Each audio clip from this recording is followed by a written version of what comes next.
Now, it's an extraordinary day. President Donald Trump has said Prime Minister Sir Keir Starmer was very happy with a 10% tariff on British exports to the US, which was lower than many had expected in our European neighbours who face a 20% tariff. However, the government has drawn up a list of potential items from the US which could be slapped with a retaliatory tariff, such as jeans, as in jeans that you wear, bourbons, bourbon whiskey, motorcycles, all sorts of things. So how do we plan to respond? With us now from Westminster is Exchequer Secretary James Murray. Good morning to you. Good morning.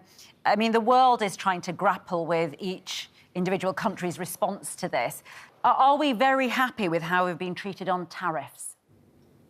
Well, the Prime Minister set out yesterday when he met businesses how the government is responding to what has happened in terms of tariffs. You know, President Trump has acted in line with his electoral mandate. The Prime Minister here is acting in line with his mandate, sort of keeping a cool head, making sure we retain a pragmatic approach, because what businesses are telling us is that they don't want a trade war. They want us to secure an economic deal. That's the economic deal that we've been negotiating on intensively since the Prime Minister's visit to Washington earlier in the year. And we need to keep up that negotiation to secure a deal, because that's the best way to mitigate the impact of tariffs. We know that the changes will have an impact here and around the world, and we want the best for British businesses. So when you say we are sort of still negotiating that deal, ultimately, he's set the benchmark now, hasn't he? He said, look, there's a tariff, 10%.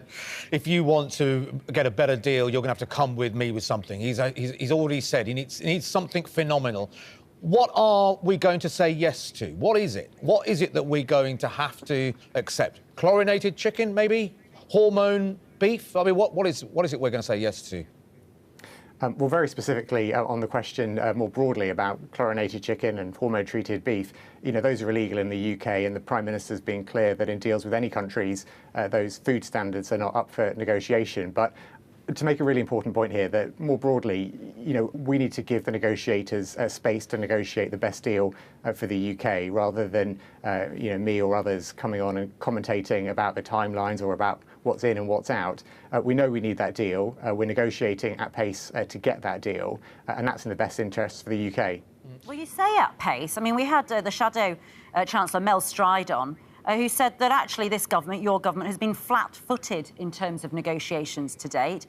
He said that why did it take 4 months to get the business secretary in front of his opposite number at the White House? We've now got a president, Mel Stride says, who is up for a trade deal, and lots of progress was done, and actually haven't built on that since July. Why? Look, I think everyone would acknowledge that the reason why we are having these negotiations about an economic deal to mitigate the impact of tariffs on the UK is because of the Prime Minister's visit to Washington earlier this year, and because of the relationship that he has built with President Trump, and because of the strength of the relationship between the US and the UK. That's why we're having these negotiations. Now, we need to develop those negotiations. We want to get to a deal, because that's the way to both mitigate the impact of the tariffs and to make the relationship between the UK and the US stronger, which is in both of our interests. Would you support British people boycotting American products? I'm not going to support a boycott, no, because I think the US is our closest ally. We want to strengthen the economic relationship between the UK and the US. You know, we want to get a deal so that we can mitigate the impact of tariffs which have been announced, and we know that that's in the best interests of businesses here in Britain and of consumers too. OK. Let's talk about what you are out for this morning. You want to talk about cutting red tape for hospitality and to allow pubs and clubs to open later. I mean, you know, it sounds, yeah, OK, very exciting. But is there research to suggest that people in London or Birmingham or Burnley or whatever, the one thing that they are asking their government to do is, can you make the pub open till a bit later for us, please? Is that really a priority for British people? Well, I think pubs play a pretty important role in most of our lives, as do clubs, restaurants, all the hospitality venues right across the country. And we want to support them to succeed. And we know that a lot of the bureaucracy around them has become stifling in recent years, which is why we want to change it. I'll tell you what has been stifling for them is rising wage costs, national insurance contributions, business rates. I mean, those are the things that are stifling the hospitality industry, and that's in your control.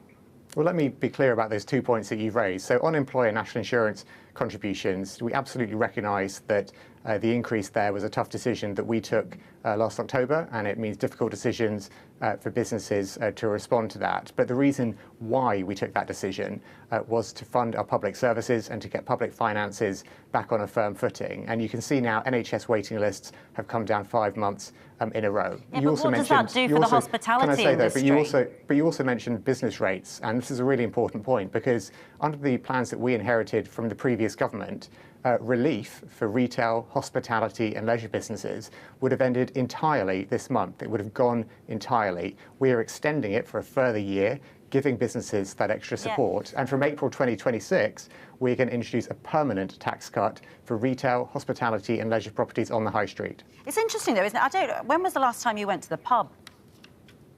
Me personally? Yeah, I'm just wondering. I went a few weeks ago to the Duke of Kent in my constituency, which is a great pub. Yeah, good advert for them. It's nice. I'm only asking because I just wonder whether one of the actual bigger problems here, not problems, but one of the bigger issues is that socially speaking, younger people are just going out less. They're going to the pub less. People are choosing to drink less, I think. And I just wonder whether you've considered that.